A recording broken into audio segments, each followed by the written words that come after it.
Welcome to another edition of Archaeological News, where I bring you the latest discoveries and research papers on ancient history.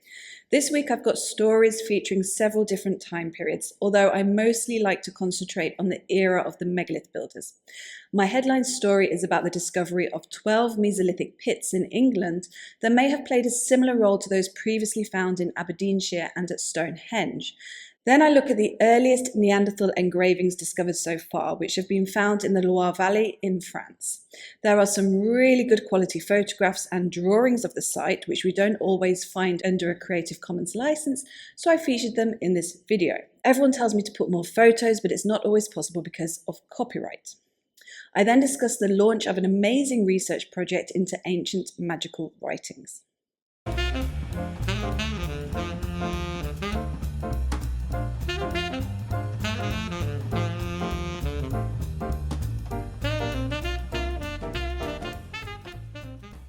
Large Mesolithic pits discovered near Houghton Regis in Bedfordshire. A dig undertaken by Albion Archaeology and the Museum of London Archaeology within a 100-hectare area north of Houghton Regis in Bedfordshire has uncovered 12 large pits dating to the Mesolithic period.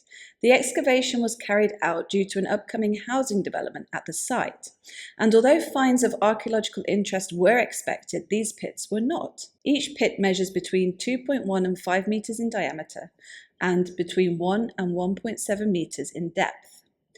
Some bases are concave, others are flat. 5 pieces of material for radiocarbon dating were uncovered from 4 of the pits, and these placed them firmly in the Mesolithic.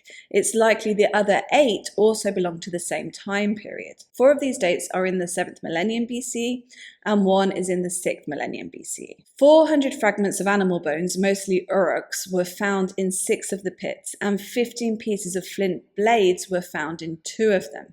This photograph shows an auroch bone becoming visible during the dig.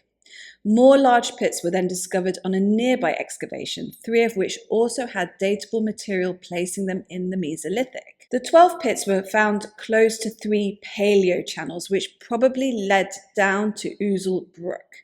These were likely to have been created by springs or excess water running off higher ground. The researchers think the pits were created specifically because of the paleo-channels, maybe as traps for animals watering at the brook. This has certainly been put forward as a function for the numerous large Mesolithic pits found in France. In this photograph, you can see the Paleo channel with the Ousel Brook to the left of it. Although the experts think that some of the pits at Houghton Regis are too shallow to have served as traps and aren't close enough to the brook to have adequately snared watering animals. Since there's evidence for repeated use and remodelling of the pits, it's more likely they had a symbolic meaning. This is only the 4th such site to be found in Britain. The other 3 were found at the Stonehenge car park, at Warren Field in Aberdeenshire, and at Mill Timber, also in Aberdeenshire.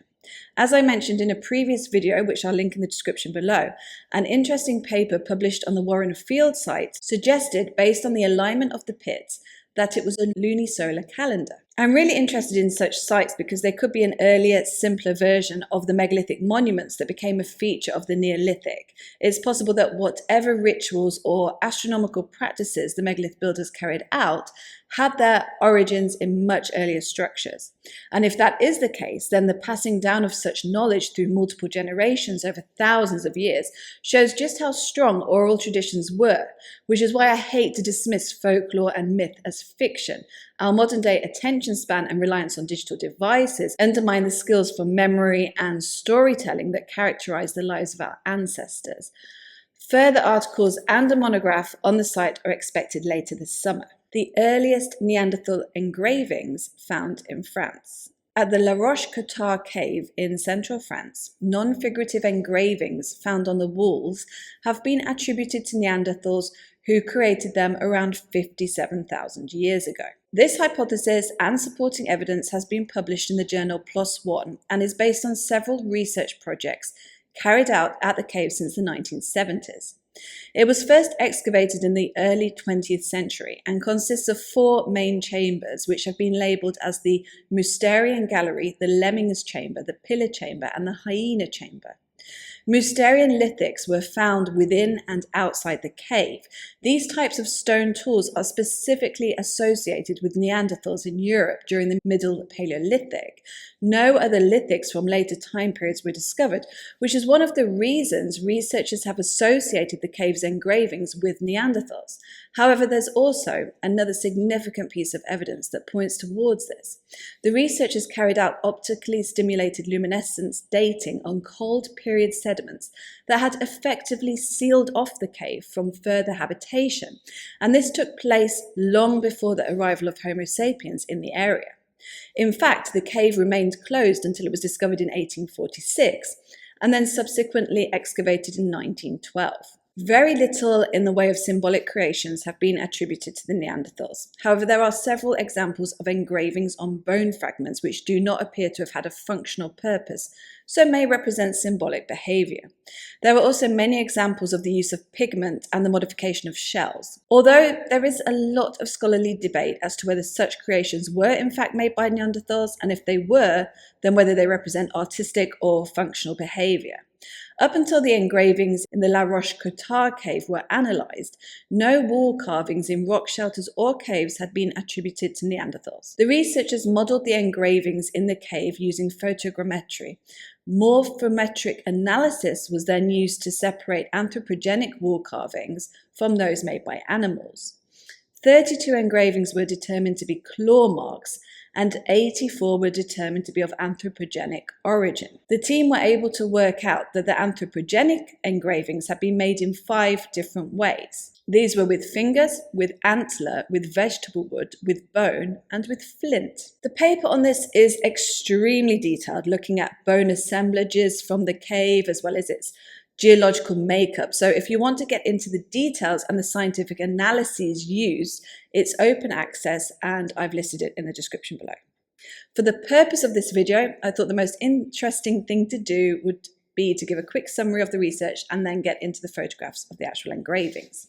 On this section of wall in the pillar chamber called the linear panel, engravings made by finger flutings can be observed on the photograph. In the drawing underneath, these are marked in black. The blue markings are animal tracks.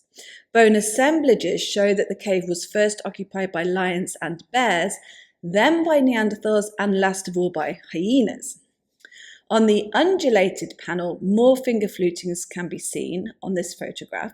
The accompanying arrows show the direction the finger moved in to create the flutings. This section of wall is known as the circular panel. The authors of the paper also discuss the spatial structure of the drawings and the care taken to avoid certain areas, which show that the engravings were deliberate compositions. Then we come to the triangular panel. The authors do also mention that we cannot be certain the Neanderthals who created these engravings had something symbolic in mind when they did so. However, it's certainly a possibility. The drawing under this photograph of the dotted panel once again shows animal markings in blue. This paper on these graphic productions is very important in understanding the cultural aspects of Neanderthal life in Paleolithic Europe. I hope that more such engravings determined as unambiguously Neanderthal are discovered. There must be thousands of caves and rock shelters blocked with sediment that haven't been found or explored yet. New research project on ancient magical texts launched. The University of Würzburg has launched new research on magical texts originating in the ancient Near East, Egypt, and neighbouring regions. 3.5 million euros has been provided by the German Research Foundation for the first phase of the project. The team is made up of Daniel Schwemmer, a professor of ancient Near Eastern studies, Daniel Kulligan, a professor of comparative linguistics, and Martin Andreas Stadler, a professor of Egyptology. They will spend 4 years analysing magical texts which were used in ancient times for a number of different purposes, such as requesting divine assistance, warding off evil, or getting support for the journey into the afterlife. Texts have been found in different contexts, such as in amulets and in graves. The oldest ones were created in ancient Egypt and Mesopotamia, with the tradition passing down all the way into classical antiquity.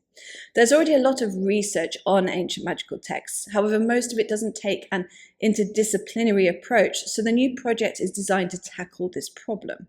According to the researchers, and I quote, "The new Centre for Advanced Studies in Humanities and Social Sciences will develop methods of textual analysis and models of cross-cultural comparison that will take the study of magic in antiquity to a new level."